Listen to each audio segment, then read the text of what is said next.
have gotten 4 fully funded scholarships, and throughout my journey, I did not write IELTS. I did not use an agent. I did not use any consultants. It was just me, my dream, and wanting to study abroad. And I was hustling to make that possible. But one of the most important things that made my application stand out was my statement of purpose. So in this video, I'm going to be teaching you the anatomy of a strong statement of purpose that gets attention and that helps you win. Most students get this wrong, and they submit generic SOPs and they do not take time to strategically think about how should they submit a competitive statement of purpose, a powerful statement of purpose. And by the end of this video, you are going to know all the tips, the tricks, and the strategies that you can employ in order to write a powerful statement of purpose that is going to get you your next scholarship. If you're just joining here, hi, my name is Sylvie. As I already said, I have gotten 4 fully funded scholarships, and now I am here to teach you how to go get your own scholarship. So let's get into it. The statement of purpose is submitted when you're applying to a university, when you're applying for a scholarship, and most times people think about it as it is your story, which is true. It is your story. It is something that is very unique to you. Just you have those experiences. But the difference between a boring statement of purpose and a real powerful and strong statement of purpose that gets attention and gets you a scholarship is how strategic you think about, number 1, your background and your passion. Number 2, your connection to the field of study. Number 3, its alignment to the scholarship provider. And number 4, your future plan. Now let us discuss number 1, your background or passion. I offer a service called personal profile assessment and scholarship matching. And this service requires that students send me their CV and their certificates, and then I do an analysis and I match them with scholarships. So recently, a student reached out to me and she was worried about was the gaps that were in her study journey. She got out of school, got married, had kids, and then now she's trying to get back to school. But one of the things that held her back and why there are gaps in her CV was because one of her kids had a disability. She got interested in researching about disability, what causes disability in children, and she actually started volunteering for some NGO in her city. And in my head, I was thinking, that is a powerful story. Because now if she chooses that she wants to go study something related to disability science or disability in children, or maybe just child psychology, she can explain in her statement of purpose that this actually started her background and her passion, those two things. This started because she is a mother who realized that her child had a disability and she was interested in helping her child, so she did research. From desktop QV to SCO2. That was Alexa. So she did research about things related to disability studies with kids, and that is where her passion and her interest in that particular field of study started. That is a powerful, powerful story for a statement of purpose. And this can be for anything. You don't necessarily have to have a dramatic story. It can be anything, but you have to tell the origin story. Where did your passion for what you want to study started? Some people, it is because they grew up in a household where they did not have access to a lot of resources, so they developed a passion for finance, or they developed a passion for helping people in poverty situations. So it can actually be anything that stems from your experience. Now let us move on to the second step, where you are connecting it with your field of study. So probably with, let me say we go back to the person who decided that she wanted to study something disability oriented because of her child. So now how do you connect it to your field of study? It can be that because of that, she wants to study something related to disability studies, or it can be that You already had this passion, maybe when you were in high school, and then when you did your bachelor program, you studied something related to disability study, or maybe poverty and development related, or poverty alleviation, or whatever you studied.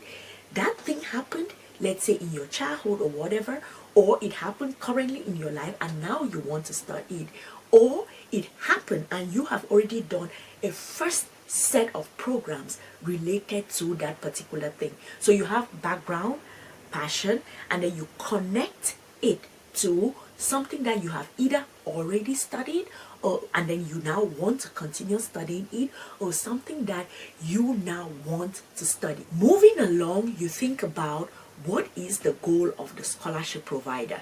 So you have your background and your passion check, what you want to study or what you have studied check. Then now, what is the goal of the scholarship provider? You have different scholarship providers provide scholarships for different things. For example, if you're applying for the MEXT scholarship, the goal of the scholarship provider is to improve bilateral relations between countries, right? Or if you want to apply for the Rotary Peace Scholarship, the idea is they want to train activists and volunteers and people who are interested in things related to peace and conflict resolution, right? So in order to write a strong statement of purpose, when you get to this point, you have to go back to what is the goal of the scholarship provider, and then how can I weave this in? So your first weaving that you have done is the weaving of your background and where your interest for that program started. And then you move along, you're weaving in the next thing, which is why you want to study what you want to study. Now, what is this scholarship provider's goals? They are trying to improve bilateral relations. Okay, fine. I am a student studying something related to disability studies. So we are going back to that same example of that lady who left school and had her child, right? Now she is thinking about bilateral relations between Japan and her country. What can that do for disability studies? Then now you start thinking, and here you have to do a bit of research. For example, what are the schools in Japan that offer disability studies? What are the schools back in your country that offer disability studies? What can you do? And also, let's say if it's Japan, what are the improvements that Japan has made in the field of disability studies? You can start explaining that.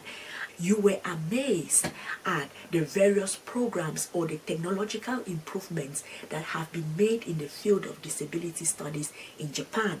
You can now also go ahead to quote some universities. For example, the University of Tokyo's program on disability science has a particular professor or whatever that they actually specialize in children with autism or with children with dyslexia. Or you did some research in Japan and you found that Japan has been really way ahead, leading the charge for disability studies. Like in Nagoya University, you found that a particular professor works on sensory things for children who have lost their sense of hearing. So you're interested in studying in Japan because when you're done with your program, it is going to help the children from your local area, and the things that you have learned here, you will be able to implement it in that local place in your country. So do you see how this goes?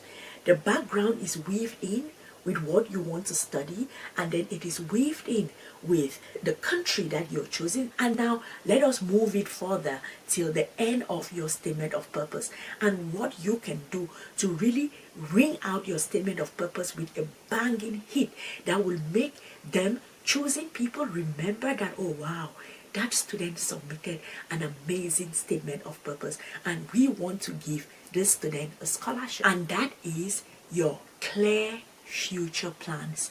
What do you want to do in the future? Now remember, you are now at the point where you're justifying why Japan and the things that you will do between Japan and your country. 5 years from now, what do you want to do? Do you want to open a center for kids with disabilities? Do you want to work in NGOs that work with kids with disabilities? Do you want to open up, let's say, do you want to write policy papers for children with disabilities? When you're able to justify your future plans, then you'll now say, based on the knowledge that you get from that study program, 5 years from now, I would like to work in international organizations, focus on children with disabilities, and also to help drive policy about the issue, because I think that furthering the field of disability studies requires good policies that we can all work to make sure that children with disabilities feel seen, feel heard, and feel taken care of by society as a whole. Oh wow, do you see how I ended that? So I start with a passion. I weave it into why I want to study this thing. I weave it into what is the goal of the scholarship provider and how am I the perfect candidate as a good return of investment for this. And then moving forward, this is what I want to do in the future.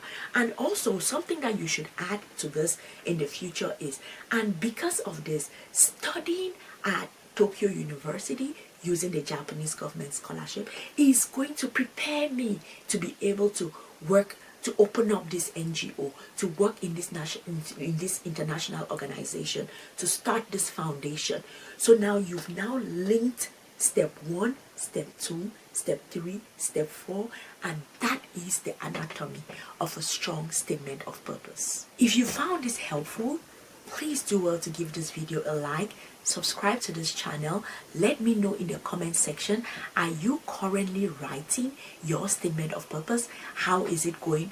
What are your challenges? If you have some questions, put them in the comment section and I'll be very, very happy to help. Watch this video here where I share with you how I was able to get 4 fully funded scholarships, the lessons I learned, and the aha moment that I got that changed everything for me, because I had been getting rejection after rejection after rejection, 5 years rejections. But when I had my aha moment and everything shifted, then I was able to get 4 fully funded scholarships, and you can get it too. I'll see you all in the next one.